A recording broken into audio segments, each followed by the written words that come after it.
Bom dia, meus amados irmãos. Amanhecemos hoje aqui em Goiânia com um dia bem melancólico, né? Mas que essa melancolia não entre para dentro desse local. Amém? Que o Senhor nos dê, pelo seu Espírito Santo, uma reunião da mesa, como ela deve ser, movida pela sua presença, pela alegria, pelo privilégio de saber que todos os nossos pecados foram para sempre perdoados. E que esta é uma manhã que só o povo de Deus pode ter. Ninguém nessa terra pode ter uma manhã como esta. Então não faça desta manhã uma manhã melancólica para a sua vida. Como disse o salmista, alegrei-me quando me disseram, vamos à casa do Senhor. E para nós a casa do Senhor não é esse local. Para nós a casa do Senhor é o Senhor. A casa do Senhor é o lugar que para mim e para você, os céus e a terra estão juntos. Só nós podemos dizer, por causa da obra de Cristo Jesus, nós temos a casa do Senhor. E nós somos partes desta maravilhosa casa. Que o nosso maravilhoso Deus venha ser glorificado nesta reunião, de uma maneira muito especial. Meus irmãos e irmãs, eu quero apenas trazer uma palavra bem rápida sobre a mesa do Senhor. Aqui em Êxodo capítulo 12, apenas quero ler 2 textos e depois inserir outros textos que possam nos dar uma maior revelação do que significa essas 2 passagens aqui em Êxodo capítulo 12. Creio que todos nós sabemos que Êxodo capítulo 12 é um dos capítulos chave aqui deste livro. Porque aqui neste capítulo nos é contada a história quando o povo de Israel saiu do Egito. Nós podemos dizer quando o povo de Israel partiu do Egito. E sabemos também que o livro de Êxodo nos oferece uma linguagem figurada, uma linguagem tipológica. Todo esse cenário nos foi dado numa linguagem espiritual, simbólica. E aí, quando você lê, você consegue penetrar na mente de Deus. Aqui nós temos esse maravilhoso privilégio, porque nós não lemos história, nós lemos a mente de Deus na história. Esta é a singularidade que só existe na palavra de Deus. Essa é a grande beleza, é a profundidade que podemos extrair da leitura da Bíblia. Este livro ele é incomparável. De maneira literária, ele é incomparável. Não se pode comparar nenhum outro livro escrito neste mundo com a Bíblia, com a palavra de Deus. O primeiro texto está aqui no versículo 3, eu sei que é muito conhecido dos irmãos, já estudamos isso em outras oportunidades, mas vamos mais uma vez. Êxodo capítulo 12, versículo 3 diz, falai a toda a congregação de Israel, ao 10º dia deste mês, tomarão para si um cordeiro, cada um, segundo a casa de seus pais, um cordeiro para cada família. No versículo 5 diz, o cordeiro será sem defeito, macho, de 1 ano, a vez de tomá-lo das ovelhas ou das cabras. Agora, esse versículo 6. E o guardareis até o 14º dia. Então aqui está muito claro para nós. No versículo 3 diz, ao 10º dia deste mês, tomarão o cordeiro. Ele ficava guardado até o 14º dia. Que lindo quadro nós temos aqui.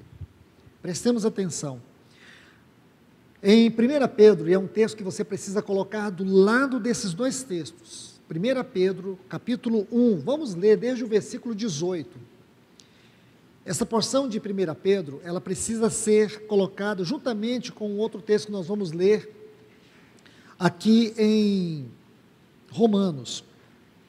Então vamos agora para a primeira epístola de Pedro. Desde o versículo 18 diz assim: sabendo que fostes resgatados das vossas práticas vãs, que por tradição recebeste dos vossos pais, não por coisas corruptíveis como ouro ou prata, mas pelo precioso sangue de Cristo, como de um cordeiro sem defeito e imaculado, conhecido, na verdade, antes da fundação do mundo, mas manifestado no fim dos tempos por amor de vós. Se você tiver um mínimo de percepção espiritual, você saberá que esses versículos 18 a 20 está interpretando Êxodo capítulo 12, versículos 3 e 6. O mínimo de percepção que você tiver, você já obteve a absoluta revelação que está descrita ali. Porque se você olha Êxodo capítulo 12, diz que cada família deveria separar um cordeiro para si. O cordeiro tinha que ser sem defeito, sem mácula. E esse cordeiro deveria ser sacrificado, e nós sabemos, nos textos seguintes de Êxodo capítulo 12, que o seu sangue deveria ser tomado e colocado na parte de fora do umbral, da porta de cada família.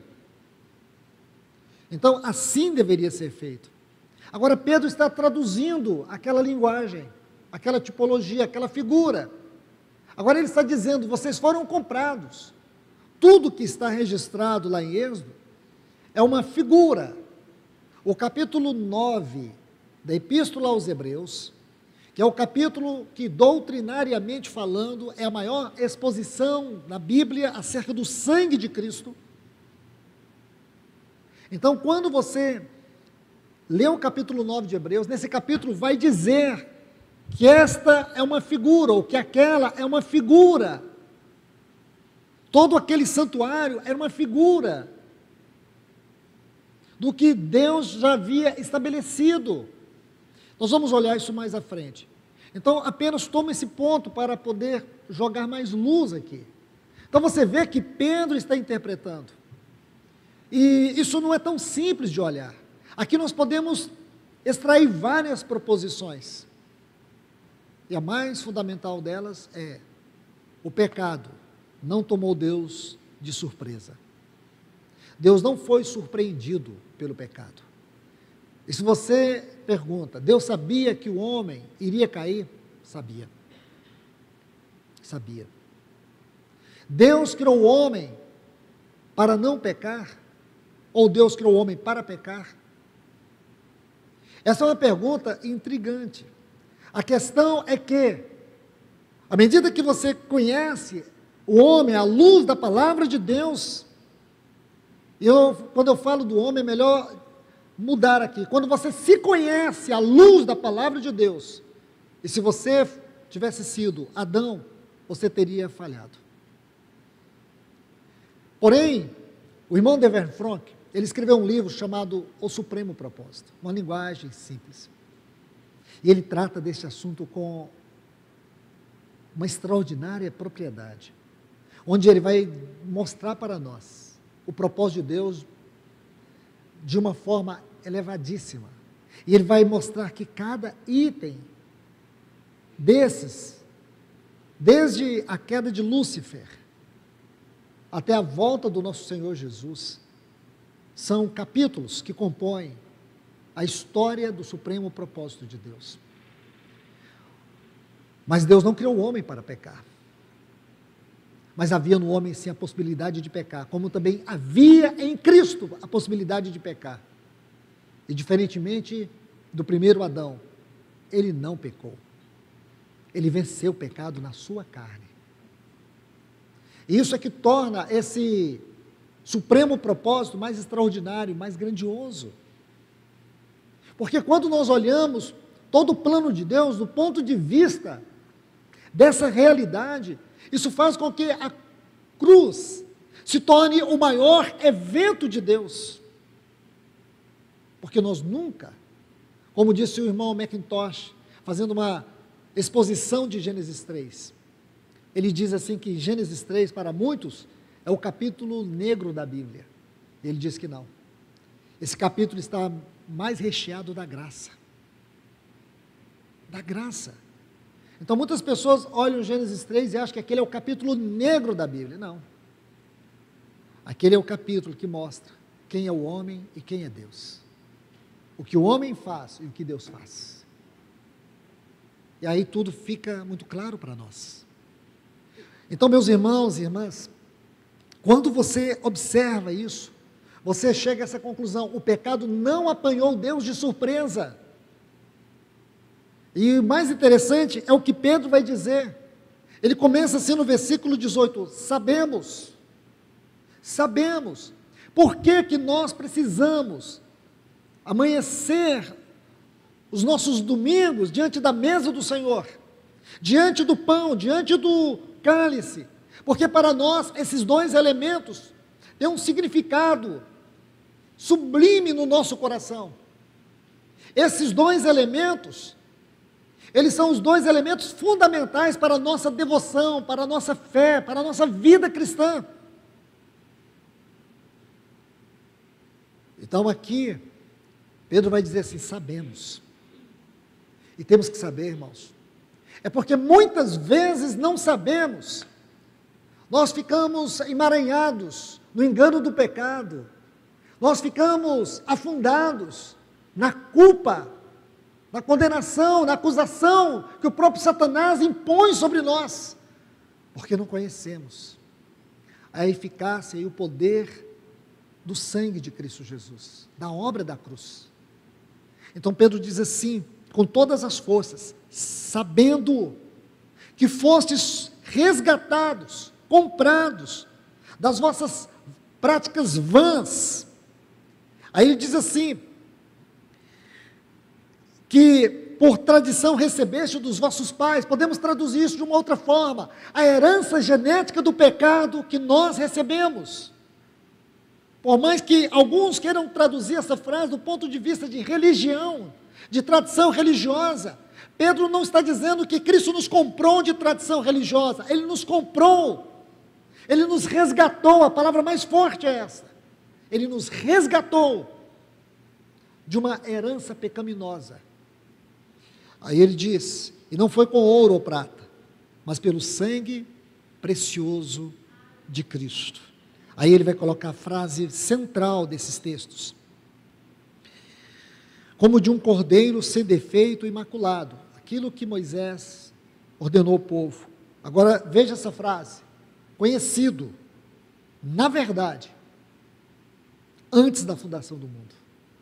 Por isso que o cordeiro, ele era separado, e depois ele era sacrificado, para mostrar para nós que havia dentro de Deus um cordeiro pronto, preparado, sem mácula, sem defeito, para morrer pelo homem pecador. Antes que Adão caísse, Deus já tinha um cordeiro dentro dele. Por isso que quando Adão caiu e ele perdeu aquela vestidura de glória, Salmo de número 8 diz: quem é o homem para que dele te lembres? O filho do homem para que o estimes. Aí mais embaixo o salmista vai dizer que este homem ele foi vestido de glória e honra o coroastes. A palavra coroastes no hebraico é vestir. O homem, ele perdeu a glória. Romanos 3 vai dizer: todos pecaram e foram destituídos da glória de Deus. Isso também não é tão simples, irmãos. Não é tão simples, porque quando o nosso Senhor Jesus, ele estava lá no capítulo 17, o nosso Senhor Jesus, ele exerceu o seu sacerdócio. Isso, do ponto de vista da teologia cristã, é algo extraordinário, porque é neste ponto que ele assume uma posição que ele tinha na eternidade. E isso é curioso, porque você pode pensar que o nosso Senhor Jesus, ele adquiriu uma nova posição de sumo sacerdote depois da redenção, depois da ressurreição. depois da ascensão. Mas não, você vai ver aqui em João 17, que ele exerce uma função de sumo sacerdote, quando ele entra diante do Pai para interceder por nós. Isso nos leva a pensar em algo muito elevado, que o sacerdócio, ele tem origem na Trindade. A Trindade é sacerdotal, porque a vida da Trindade é um vivendo pelo outro. O sacerdote é aquele que entra diante de Deus pelo outro. A Trindade não tem necessidade de nada, mas a vida da Trindade é um comunicar de vida, é um vivendo pelo outro, é um buscando o bem do outro, é um ministrando ao outro, é um servindo ao outro. Isto é a Trindade. Existem alguns vocábulos, irmãos, que eles não podem ser compreendidos pelos dicionários. A Trindade não pode. Você pode ler todos os dicionários do mundo e você vai ver muitas definições da Trindade, até porque esse termo não existe na Bíblia. O que existe na Bíblia é a doutrina da Trindade, não a definição do termo Trindade. Agora, a origem dessa palavra deriva da união dessas três santas pessoas na eternidade. A palavra sacerdote também. Você pode ler todos os dicionários e você vai ver muitas definições de sacerdote. Porém, esta é uma palavra que ela tem o seu real significado dentro da Trindade. A palavra amor, busque a palavra amor. Você vai estudar muitas definições de amor, mas o verdadeiro amor, o amor mais elevado na sua definição, só pode ser compreendido na Trindade. A palavra glória. Tome os mais renomados dicionários, estude esta palavra. Mas se você quer conhecer o verdadeiro amor, estude a Trindade, porque a Trindade é a maior enciclopédia que existe no universo. Você quer conhecer a igreja? Não vá ler dicionários. Vai estudar a Trindade. A Trindade é um santuário, é um templo. Você quer conhecer Deus? O que os dicionários vão falar sobre Deus? Mas se você quiser entender Deus, vai estudar na Trindade. Aí você vai entender Deus. Não vai chegar ao fim, vamos precisar da eternidade para estudar essa enciclopédia chamada Trindade. Estão entendendo, irmãos? Então nosso Senhor, Ele toma essa posição sacerdotal, lá em João capítulo 17. Que coisa linda é essa, irmãos? Aí você vai ver que o pecado não tomou Deus de surpresa. A queda de Adão não apanhou Deus de surpresa. Quando o homem caiu, o que Deus fez? Deus veio buscá-lo.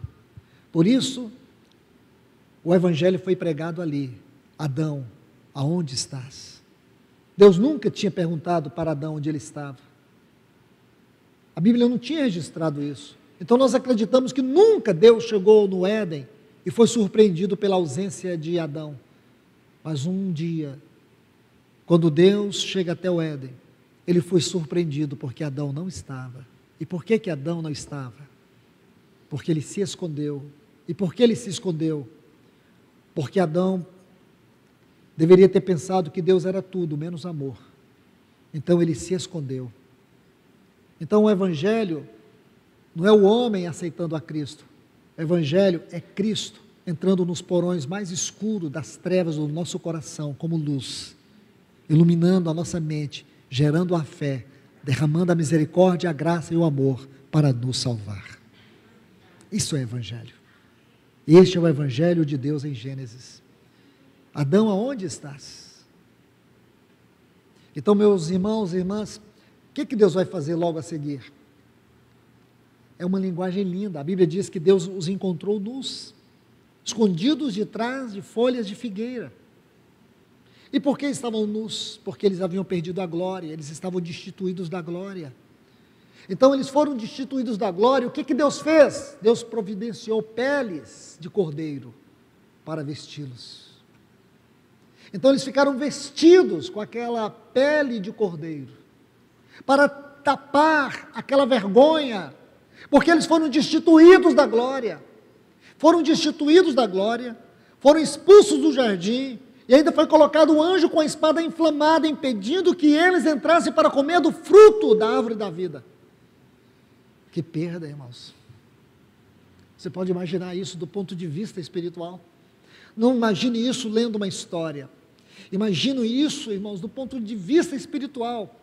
Do ponto de vista da perda, da destituição da glória de Deus. Então, quando Jesus vai entrar como nosso sumo sacerdote, lá em João capítulo 17, ele diz: Pai.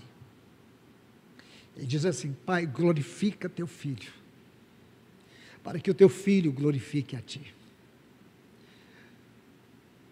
Porque quando o homem caiu, a glória de Deus foi como que exposta em um opróbrio, diante de principados e potestades caídos. Agora o homem estava caído, agora não havia apenas anjos caídos, não havia apenas Lúcifer caído, havia também o homem caído. O homem foi aquilo que Deus criou, que mais se aproximou de Deus. Não havia nada em todo o universo que tivesse tamanha proximidade de Deus. E Deus criou o homem, a sua imagem e semelhança no sentido espiritual e moral. Nenhum outro ser no universo, na criação, se assemelhava ao homem. Então aquilo era uma vergonha, era um opróbrio. Por isso, irmãos, quando nós estudamos a salvação do ponto de vista do capítulo 2 de Efésios, você vai ver que a salvação é uma grande teodiceia de Deus. Na nossa salvação, Deus estava reivindicando a si mesmo. Porque Ele criou o homem, como diz o Salmo de número 8, Davi ignora propositadamente os acontecimentos de Gênesis 3 e diz: quem é o homem para que dele te lembres? Essa palavra lembres no hebraico, ela tem uma tônica muito forte. Essa palavra significa: quem é o homem que dele te lembres? Aquilo que ocupasse eternamente os teus pensamentos. É essa a tradução dessa frase, te lembres. Porque Deus tinha no seu coração um homem. Este é o homem que você vai ler em Atos dos Apóstolos, capítulo 9, daquelas expressões de Cristo. Eu sou Jesus a quem tu persegues. Quando Paulo entendeu algo que se aprofundou na sua experiência, ele gastou 33 anos para entender isso na sua plenitude do conhecimento. É que Deus tem um homem corporativo, onde o cabeça é o seu filho, e o corpo somos todos nós. Aquilo que ele diz em 1 Coríntios 12, assim como o corpo é um, e tem muitos membros, e todos os membros, sendo muitos, constituem um só corpo, assim também com respeito a Cristo. Um homem corporativo. Paulo viu Cristo naquele dia. Ali ele entendeu o maior mistério de todos os mistérios. Ele viu que Cristo é Deus. Ele viu que a igreja e Cristo são um. Ali ele viu aquilo que se tornou o fundamento da sua teologia e que ele chamou de visão celestial. Oh, meus irmãos e irmãs, nosso Senhor entra agora diante do Pai, em João 17, ele diz: Pai, glorifica teu Filho. Você já pensou, já pesou, já avaliou o significado dessa frase? Em João 17, glorifica teu Filho. Eu te pergunto, qual é a glória da cruz? Qual é a glória do Filho a partir daquele momento? Isaías diz que ele foi levado como ovelha muda para o matadouro, que glória há nisso? Isaías vai continuar dizendo que o Pai agradou em esmagá-lo, em moê-lo. Que glória há nisso? A glória sim, irmãos. Ele diz: Pai, glorifica teu Filho, para que teu Filho glorifique a ti. Ali nós podemos ver a glória de todas as glórias na morte de Cristo. Como é possível isso, irmãos? A glória na cruz, sendo que a cruz foi a maneira mais hostil, mais cruel, que o homem pôde inventar para condenar alguém à morte. A crucificação foi a forma mais cruel, mais humilhante, que o homem já inventou para condenar um criminoso, a morte, a cruz. Imagine que Deus permitiu que seu filho sofresse a morte de cruz, a mais cruel. Para quê? Para ele ser glorificado ali. Como pode, irmãos? Por isso Paulo diz que a mensagem da cruz é loucura. É loucura. Mas é para os que perecem. Para os que perecem é loucura. Não vão entender isso. Que glória poderia haver numa morte tão humilhante? Como poderia haver glória em tanta vergonha, em tanto desprezo? Naquela cruz houve-se o cúmulo do desprezo, a ponto do pai abandonar o seu filho. E ele não abandonou o seu filho, não o desprezou ou o deixou naquela cruz, simplesmente por causa da vergonha, por causa da dor. Não. O pai o deixou naquela cruz e fez com que ele se sentisse abandonado. Foi por amor a você e a mim. Foi por amor. Por isso, João 3,16 diz: Deus amou o mundo de tal, esta é a tal maneira de Deus. A tal maneira de Deus é esmagar o seu filho por nós. A tal maneira de Deus é entregar o seu único e amado filho por nós. Essa tal maneira de Deus é esta. É que ele estava disposto não apenas levar o seu filho a sofrer por nós, mas ele também sofrer por nós. Deus sofreu por amar a mim e a você. E digo para você, Deus sofreu tanto quanto Cristo, porque Cristo sofreu a dor na sua carne, e Deus sofreu a dor em todo o seu ser, em todas as partes do seu ser. Ele foi tomado daquela dor. E por quê? Por amor. E o que obrigou aquilo? O que o levou a fazer isso? O que levou? Qual a necessidade que ele tinha de ter uma pessoa como eu eternamente ao lado dele, perto do seu trono, contemplando sua face, o amando? Ele fez isso, foi baseado na sua própria compulsão de amar. Irmãos, nós vamos precisar de toda a eternidade só para entender e agradecer. Você pode imaginar isso? Então aqui escute, nosso Senhor, Ele diz isso: Pai, glorifica teu filho, para que teu filho glorifique a ti. Mas que glória na cruz? A glória, irmãos, a glória da cruz é que a morte não venceu, é que o inferno não venceu, Satanás não venceu, o pecado não venceu, o mundo não venceu, todos eles foram vencidos naquela cruz. Esta é a grande glória da cruz. Agora Deus, Ele reivindica a si mesmo. Agora Deus se exalta em seu Filho naquela morte, e por causa daquela morte, aquilo que João, lá no capítulo 5 de Apocalipse, ele começa a chorar. Por quê? Porque ele só conhece um lado da nuvem. Qual o lado da nuvem que João conhecia? Aquela nuvem que levou Jesus. E você pode imaginar que desde aquela nuvem, haviam se passado aproximadamente uns 70 e poucos anos. 70 e poucos anos se passaram, e João tinha aquela nuvem em mente, a nuvem que o Senhor Jesus partiu deste mundo. Mas um dia, na ilha de Patmos, ele vê o outro lado da nuvem. Mas primeiro ele vê um livro todo fechado. Este livro, na minha percepção, ele tem a ver com a escritura universal do supremo e eterno propósito de Deus.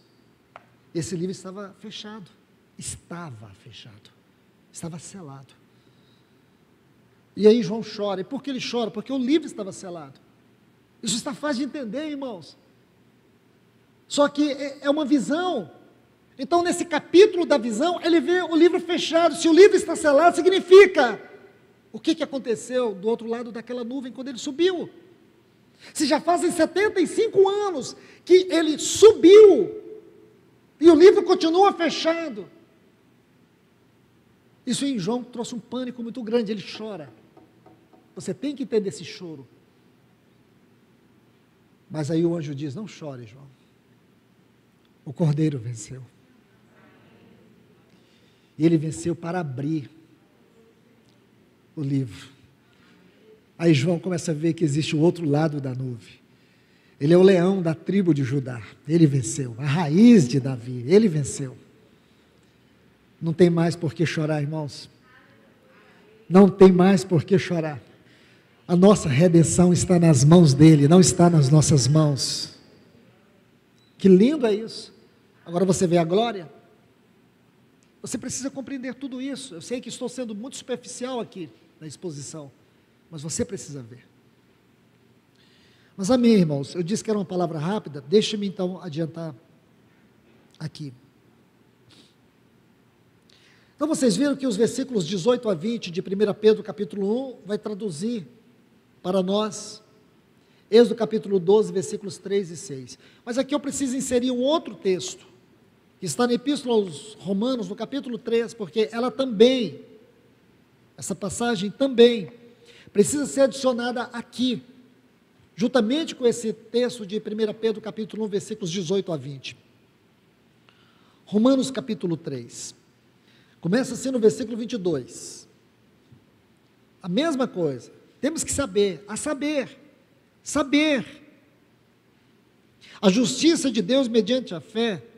É claro que esse saber aqui tem a ver com o versículo 21, certo? E diz: mas agora sem lei tem se manifestado a justiça de Deus atestada pela lei e pelos profetas. Então precisamos conhecer a justiça de Deus mediante a fé em Jesus Cristo, para com todos os que creem. Pois não há distinção, todos pecaram, e necessitam, e carecem, e foram destituídos da glória de Deus. Agora versículo 24, começamos a subir degraus, bem elevados, sendo justificados gratuitamente, isto é, sendo justificados pela graça sois salvos, justificados pela fé, sendo justificados gratuitamente, mediante a redenção que é em Cristo Jesus. Essa frase, redenção que é em Cristo Jesus, é o que significa todos os versículos que lemos em 1 Pedro capítulo 1, versículos 18 a 20, só essa frase aqui, diz tudo. Aí diz, ao qual Deus propôs essa palavra. Vamos realçar essa palavra aqui. Esta palavra significa conhecer de antemão, fazer algo de antemão, antecipadamente. Vamos traduzir essa palavra, a qual Deus propôs, a qual Deus realizou antecipadamente, como propiciação. Isso aqui nos leva de volta para Êxodo capítulo 12, versículos 3 e 6. Deus, Ele realizou algo antes, não havia nenhuma surpresa dentro de Deus, havia um plano realizado, completo, perfeito, dentro de Deus. Por isso, irmãos, nós nunca podemos permitir que o inimigo venha minimizar em nós a reunião da mesa do Senhor.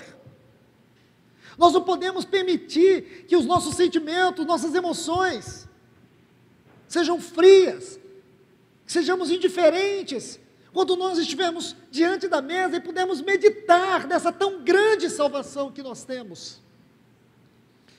Então ele diz assim, a quem Deus propôs, a quem Deus realizou antecipadamente como propiciação. E você tem que lembrar que essa palavra propiciação, ela precisa ser entendida com aquela figura do propiciatório, que estava lá no lugar santíssimo, era a tampa da arca, e naquela tampa havia 2 querubins com as suas faces voltadas, como que estivessem olhando para dentro da arca, uma figura sugestiva. E quando o sumo sacerdote entrava ali uma vez por ano, com aquele sangue do cordeiro, ele aspergia sobre o propiciatório. Essa palavra propiciação, ela vem de um termo grego, E a tradução desse termo significa remover a ira. Remover a ira. Porque Deus não é como o homem, irmãos. Eu preciso que você entenda isso. Deus não é como o homem. Se você está irado, existem muitas formas de aplacar a sua ira. A pessoa pode reconhecer o erro, ela pode te oferecer favores, ela pode te subornar. Existem muitas maneiras de remover a ira. Deus não. Quando Deus, ele ira, a sua ira tem que ser derramada. A ira de Deus não retorna. A ira de Deus não retorna. Deus não é como o homem. A nossa ira retorna, a ira de Deus não. Então você pode imaginar que desde aquela queda, todos nós nascemos filhos da ira. A ira de Deus está sobre o homem. Todos pecaram. Agora o que é que Deus fez com a sua ira? Imagine isso. É o que Isaías descreveu. Deus esmagou o seu filho. A ira que era contra nós, Ele recebeu. Ele recebeu a ira que era contra nós. Toda a ira foi derramada sobre Ele, para que nós nos tornássemos os amados filhos de Deus. Que tipo de Salvador nós temos, irmãos? Ele assumiu nosso estado de condenação, de culpados, e ainda recebeu toda a ira contra os nossos pecados sobre sua vida. Mas graças a Deus, porque hoje nós podemos aqui celebrar que aquele que recebeu toda a ira contra os nossos pecados, toda a ira da culpa, da condenação dos nossos pecados, Ele ressuscitou. Irmãos, eu não tenho palavras para poder descrever isso para vocês. Tanto o amor de Deus como o amor de Cristo em se entregar por nós. Eu peço que o Espírito Santo ilumine o seu entendimento nessa manhã. Porque quantas vezes nós nos sentimos esmagados pelas frustrações, pelas decepções, pelas carências. Quantos de nós temos carências de afetos, de amor? Quantas pessoas fazem tratamentos psicológicos por causa de carência de amor? Quantas pessoas sofrem porque não são correspondidas?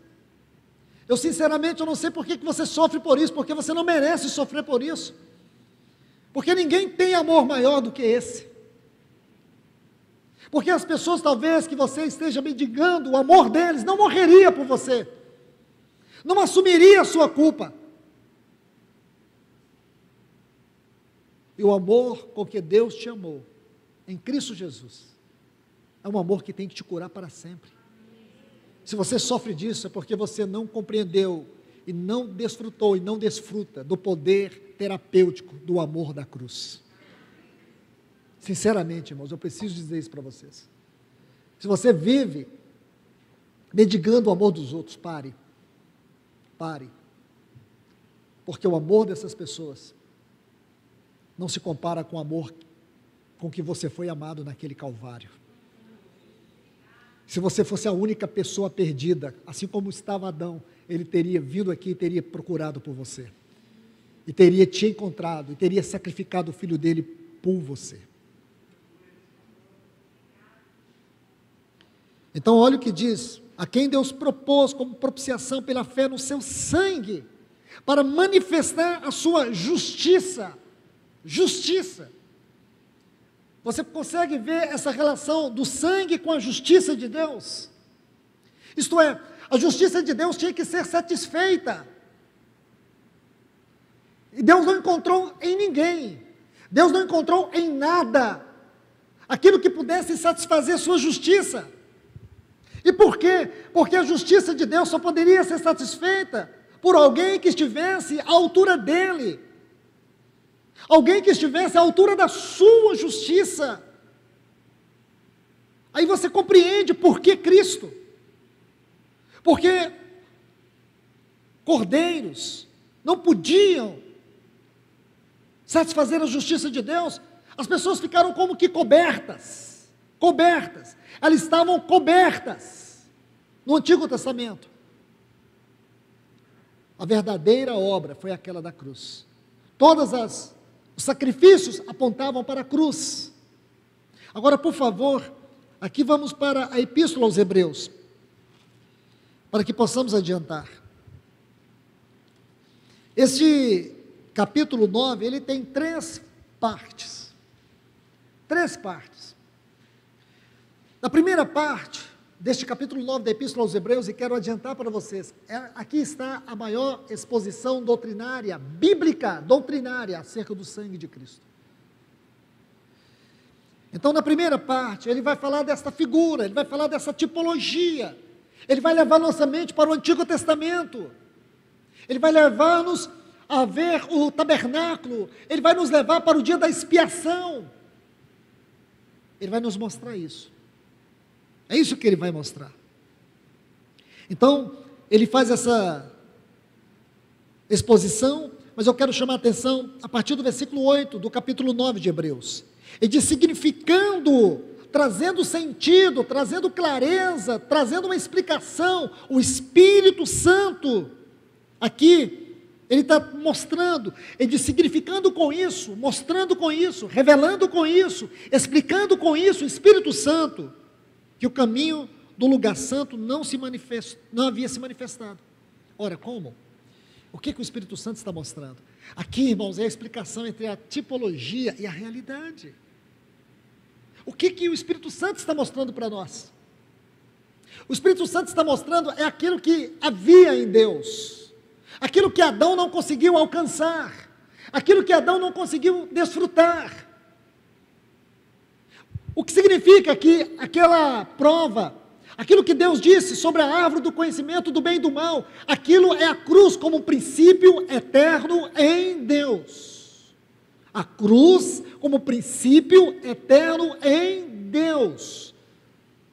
Nós temos 3 aspectos aqui da cruz. Primeiro, aqui, Gênesis, capítulo 3, a cruz como princípio eterno em Deus. Depois nós temos a cruz de Cristo, aquela na qual Ele morreu. E terceiro, nós temos o caminho da cruz. O caminho da cruz. O caminho no qual nós somos chamados a andar, a negar a nós mesmos. Então, entenda esses 3 aspectos da cruz. E aqui, justamente aqui, Adão teria que passar pela cruz, como princípio eterno em Deus, chamado o caminho da obediência. E ele falhou, e esse caminho foi fechado. Foi fechado, entenda isso, esse caminho foi fechado. Olha o que está dito aqui, significando, dando a entender com isso o Espírito Santo, que o caminho do santo lugar não se havia manifestado, enquanto subsiste o primeiro tabernáculo, isto é, enquanto aquele tabernáculo de Moisés estivesse erguido, com as suas oblações, com todos os rituais, enquanto aquele tabernáculo estivesse erguido, considerado diante de Deus, o verdadeiro caminho do Santíssimo Lugar, que não era o caminho que o sacerdote percorria até o lugar santíssimo, era o santuário eterno. E essa é a grande mensagem da Epístola aos Hebreus. Este é o grande ensino da Epístola aos Hebreus. Se fosse para mim dar um tema à Epístola aos Hebreus, o tema que eu daria é a vida no lugar santíssimo. A vida cristã no lugar santíssimo. A doutrina da comunhão no lugar santíssimo. Talvez esses seriam os temas que eu daria para este livro. Aí ele diz, o qual é uma parábola. Ele está dizendo que tudo aquilo que você lê a partir de Êxodo capítulo 25, passando por todos os demais capítulos de Êxodo, até o final, livro de Levítico, ele está dizendo assim, é uma parábola. Tudo isso é uma parábola, são figuras, que o Espírito Santo está explicando, é uma parábola para o tempo presente, conforme a qual se oferecem tanto os dons como os sacrifícios, que não podem, os sacrifícios do Antigo Testamento não podiam tornar perfeito o adorador. Perfeito aqui em que sentido? Não é maduro, porque a palavra perfeito é sinônimo de maturidade, mas não é maduro. O sentido aqui é completamente regenerado, limpo, transformado. É isso que está dizendo. Aí vamos adiantar. Sendo somente uma ordenança de carne posta até o tempo da reforma. Reforma essa que foi proposta por Cristo.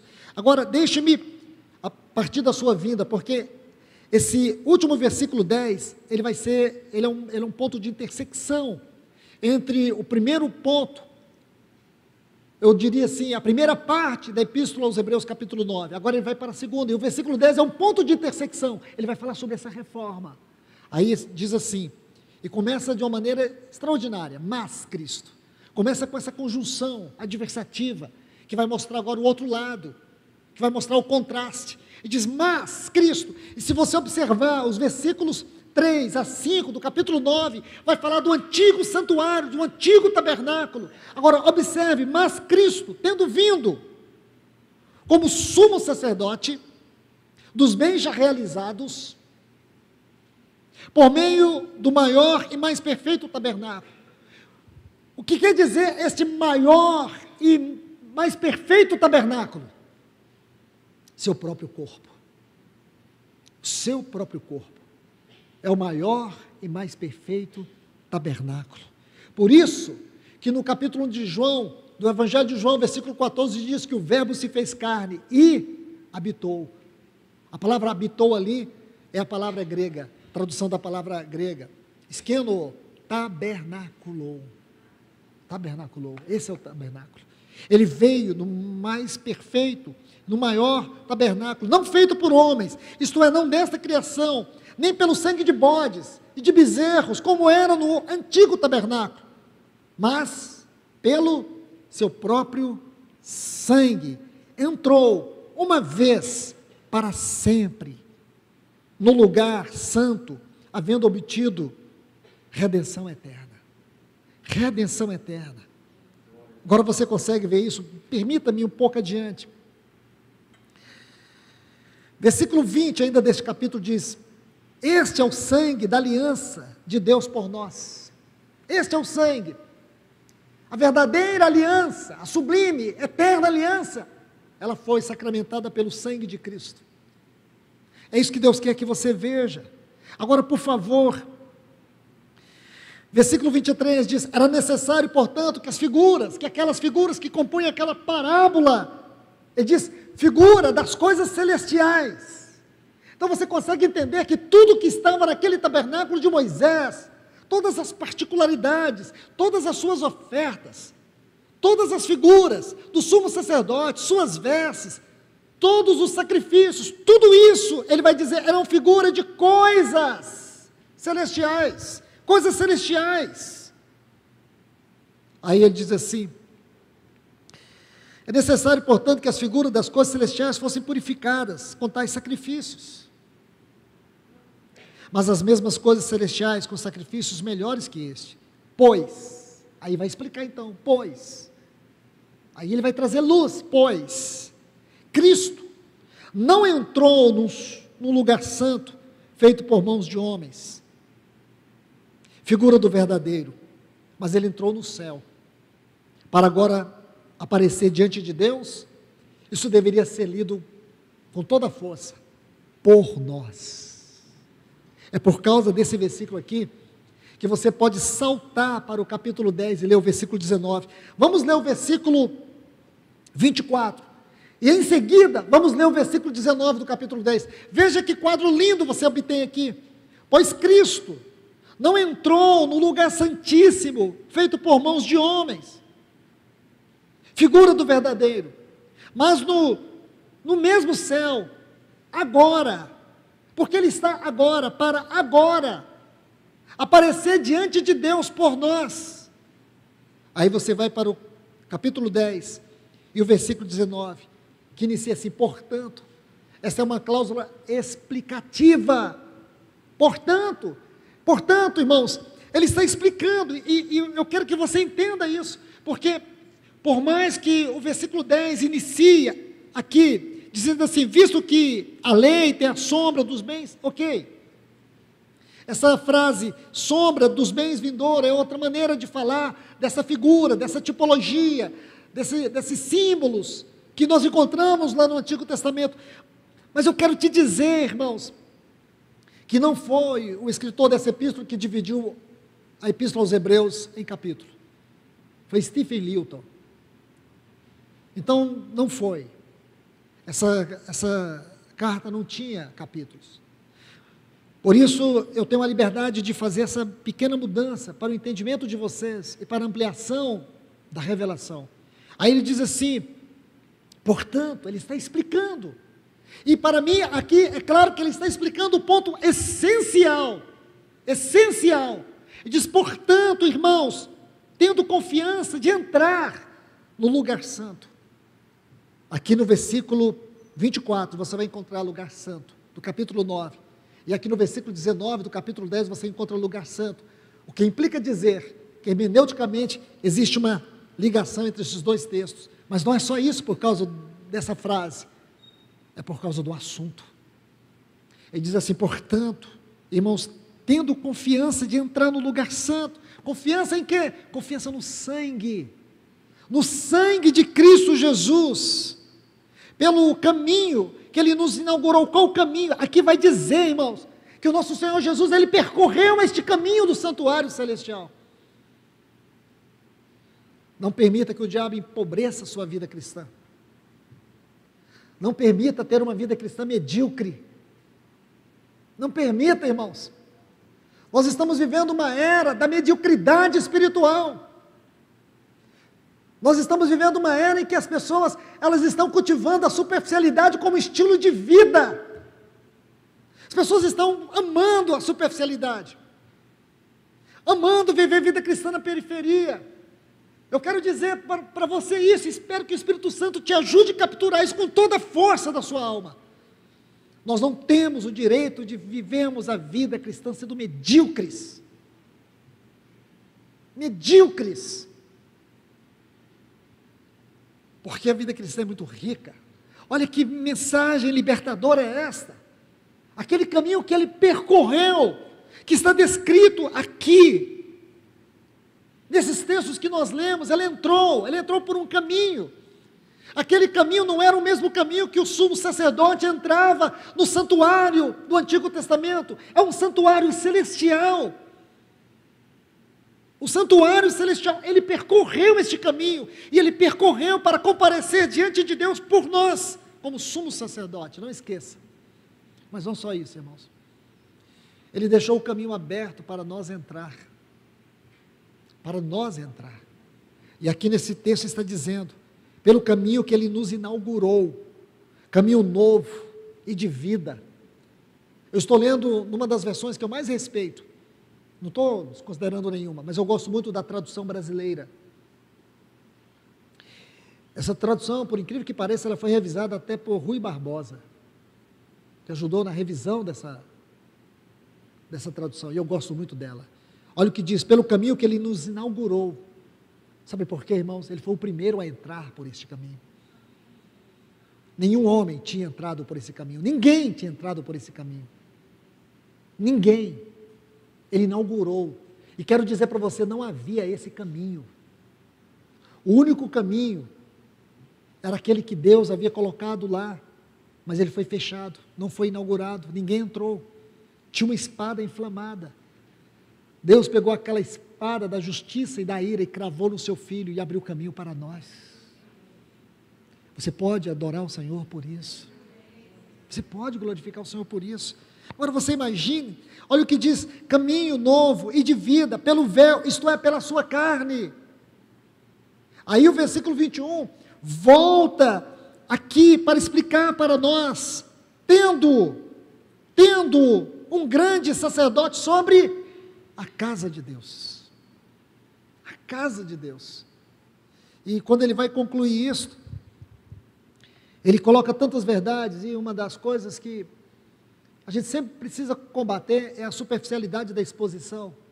Então ele vai colocar muitas coisas aqui, eu não vou entrar, mas uma delas sim.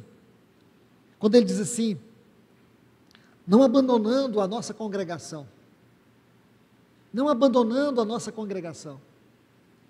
Eu queria que você observasse, na sua versão esteja assim, e não deixemos de congregar, não é? E, irmãos, vamos tomar muito cuidado com a superficialidade das exposições. Essa palavra no grego, permita-me citar, é epsinagogue. E é um termo que só ocorre aqui e também em 1 Tessalonicenses capítulo 2, quando fala da nossa união com o Senhor. E a tradução indica isso, uma reunião com o Senhor. Não é o sentido só do congregar em si, como sendo congregar um fim em si mesmo. É a reunião no sentido mais alto, mais sublime da sua definição. Por isso eu tenho tentado mostrar para os irmãos que o nosso reunir não pode ser um reunir qualquer. A maneira como cantamos, a maneira como nós nos portamos, reverenciamos no culto, não pode ser uma coisa qualquer. Isso demonstra muito a nossa consciência. Isso demonstra muito que realmente tem ganhado o nosso coração. Então você vê aqui, casa de Deus. É como se o autor estivesse nos obrigando a estudar esse assunto do ponto de vista da tradução de acordo com a Trindade, porque casa de Deus não pode ser entendida apenas por linguagens humanas, por um dicionário secular. Casa de Deus só pode ser compreendida à luz da enciclopédia da Trindade, porque nós vamos ver o que tudo isso está dizendo. Mas em síntese, é a exortação: não seja medíocre. Não banalize a coisa mais sagrada, que é a morte de Cristo, é o seu sangue. A nova aliança, aquilo que nós temos hoje, irmãos, como grande privilégio nesse dia, de amanhecer o dia em torno da mesa do Senhor, e nós podemos cantar, nós podemos adorar, porque o nosso Senhor Jesus já cumpriu tudo, Ele já fez tudo, Ele só nos convida a uma santa adoração, a uma manhã de reflexão, de júbilo, a uma oportunidade que nós temos de recebermos este bálsamo santo da sua palavra para curar nossas feridas, para preencher estes vazios que ficam aí nos perturbando, nos minimizando, para mostrar para nós que há um vivo e novo caminho santo aberto, e que você pode entrar diante de Deus e chamá-lo de Pai, e tendo a certeza que você será ouvido, porque Cristo já compareceu diante de Deus por você. Que alegria é para nós meditar nisso nessa manhã, irmãos. Que Deus nos abençoe com a sua palavra, que o Senhor nos ajude neste assunto tão sagrado, tão importante, que a igreja precisa nesse tempo, irmãos.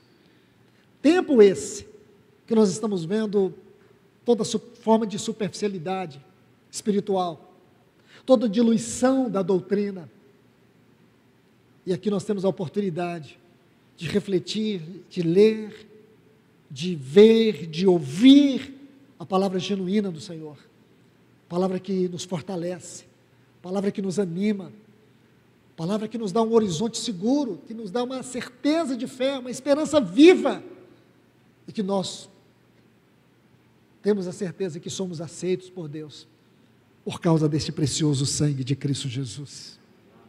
Que o Senhor nos ajude, meus irmãos e irmãs. Pai, nós te louvamos e te agradecemos. Senhor, muito obrigado.